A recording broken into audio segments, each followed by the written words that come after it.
Hello everyone, welcome back to my channel English by Chhavi sir channel पर आप सभी viewers का हार्दिक अभिनंदन है। तो दोस्तों, आज मैं डिस्कस करने जा रहा हूँ MA fourth semester paper first 20th century British literature second से W.H. ऑर्डन की पोयम द अननोन सिटीजन का एमसीक्यूज पार्ट सेकंड। दोस्तों, पार्ट फर्स्ट मैंने अपलोड कर दिया है। जिस किसी ने पार्ट फर्स्ट न देखा हो तो वह चैनल की प्लेलिस्ट में जाकर पार्ट फर्स्ट देख सकता है। So let's start the part second of the unknown citizen.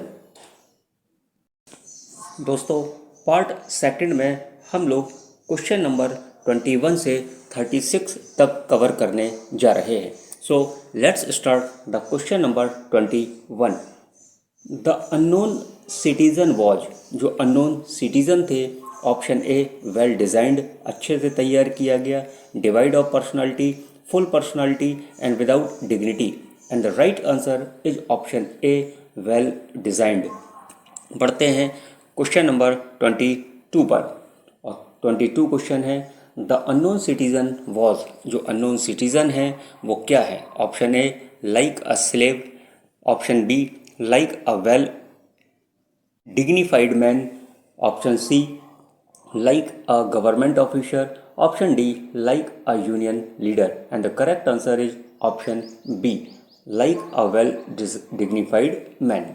Question number next है आपका कि द अननोन सिटीजन वॉज, जो अननोन सिटीजन है वो क्या है।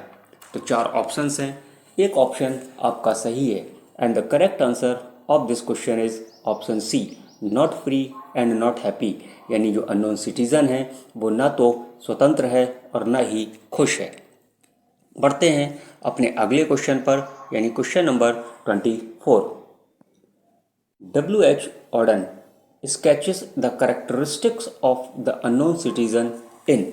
24 क्वेश्चन कह रहा है कि W.H. ऑर्डन ने अननोन सिटीजन की विशेषताओं को रेखा चित्र में तैयार किया। तो किस तरीके से उसने तैयार किया, तो इस क्वेश्चन का जो करेक्ट आंसर है वो ऑप्शन ए है, सटारिकल वे और आयरॉनिक वे। इसका मतलब होता है व्यंग्यात्मक तरीके से और विडंबनापूर्ण तरीके से। बढ़ते हैं अपने अगले क्वेश्चन पर, यानी 25। द अननोन सिटीजन, जो अननोन सिटीजन है वो क्या करता था, तो option A is the correct answer liked drinking, यानी उसे शराब पीना पसंद थी। Question number 26। The question as depicted in the unknown citizen is. प्रश्न जैसा कि अननोन सिटीजन में दर्शाया गया, तो कैसा प्रश्न अननोन सिटीजन में दर्शाया गया। इस क्वेश्चन का करेक्ट आंसर हो जाएगा ऑप्शन सी एब्सर्ड क्वेश्चन दर्शाया गया, यानी एब्सर्ड का मतलब होता है बेतुकापन। बढ़ते हैं अपने अगले क्वेश्चन पर। The unknown citizen was never dismissed from the company because, जो अननोन सिटीजन था उसे अपनी कंपनी से कभी भी डिसमिस नहीं किया गया था। क्यों, तो क्यों नहीं किया गया था, तो इस क्वेश्चन का जो करेक्ट आंसर है वो ऑप्शन ए है, ही वर्कड विद इंटरेस्ट, क्योंकि अननोन सिटीजन अपने इंटरेस्ट से अपने काम को किया करता था, इस कारण उसे कंपनी से कभी भी डिसमिस नहीं किया गया था। Question number 28। The word eugenist is a. दोस्तों, इस क्वेश्चन का करेक्ट आंसर आपको कमेंट बॉक्स में देना है, यानी ये आपके लिए होमवर्क है।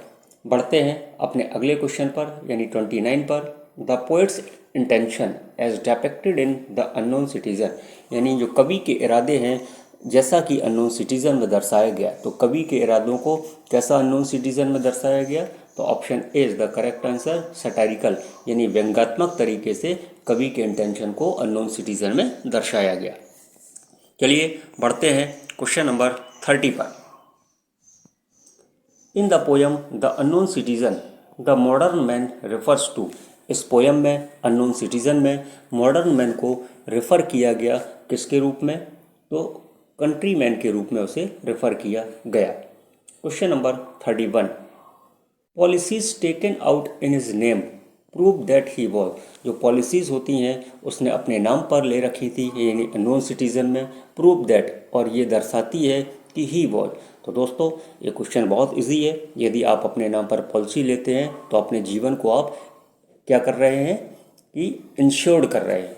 तो option A is the correct answer, यानी फुली इंश्योर्ड कर लेते हैं यदि कोई पॉलिसी आप अपने लाइफ में लेते हैं। Question number 32, the unknown citizen was, जो अननोन सिटीजन था वो क्या था। तो option C is the correct answer, beyond corruption, मतलब उसके जीवन करप्शन से परे, भ्रष्टाचार से परे, यानी वो भ्रष्टाचार मुक्त था। क्वेश्चन नंबर 33 देखते हैं, when there war the unknown citizen, जब युद्ध हुआ तो अननोन सिटीजन ने क्या किया। तो दोस्तों जब युद्ध हुआ था तो अननोन सिटीजन वॉर में गया था। Option A is the correct answer, went to war. Question number 34, the word monument is referred to in the unknown citizen means, यानी अननोन सिटीजन में जिस शब्द का उल्लेख किया गया उसका अर्थ क्या है।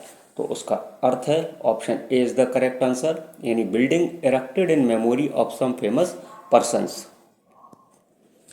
Question number 35,